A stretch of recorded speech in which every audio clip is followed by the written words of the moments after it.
Salut les gens, aujourd'hui on se retrouve pour une nouvelle vidéo animée. Et oui, je sais, j'en fais beaucoup ces derniers temps.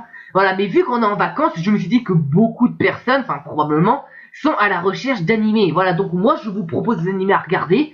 Comme ça c'est cool, ça vous fait passer le temps et puis c'est génial. Voilà. Et aujourd'hui on va parler de Nigelo Days, ou Rainbow Days pour les vrais. Après avoir été largué par sa copine, Natsuki se retrouve seul et sans copine. Mais il tombe amoureux d'une fille nommée Anna et découvre qu'elle fait partie de son bahut. Le manga va surtout suivre les aventures de 4 garçons qui sont amis et qui n'appartiennent à aucun club. Ils passent leur temps à glander et à rien foutre. Tiens, ça me rappelle quelqu'un ça. Du coup, on va suivre les relations amoureuses de Natsuki et des 3 autres, bien qu'il y en a déjà un qui a déjà une copine, et l'autre est un putain de malade mental qui aime la torture. Ouais, je sais, c'est des tarés.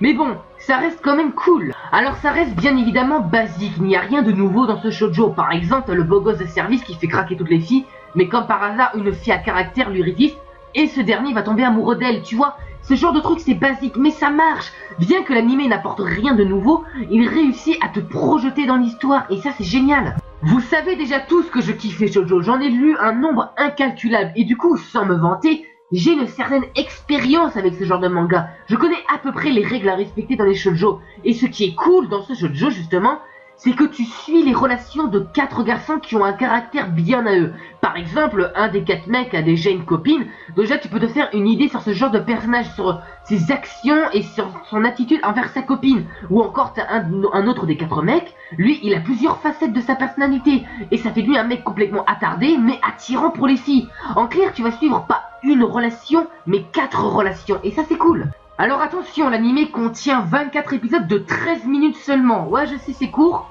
mais c'est cool quand même à regarder en anime. En plus, les OST sont pas mal, donc c'est génial. Et pour ceux qui veulent lire le manga, il y a 10 tomes sortis en France.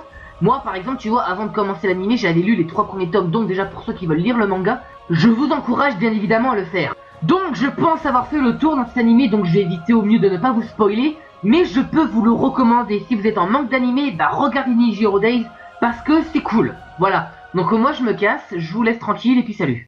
Salut les gens, aujourd'hui on se retrouve pour une nouvelle vidéo animée. Et oui, je sais, j'en fais beaucoup ces derniers temps. Voilà, mais vu qu'on est en vacances, je me suis dit que beaucoup de personnes, enfin probablement, sont à la recherche d'animés. Voilà, donc moi je vous propose des animés à regarder. Comme ça c'est cool, ça vous fait passer le temps et puis c'est génial. Voilà. Et aujourd'hui on va parler de Nigelo Days, ou Rainbow Days pour les vrais. Après avoir été là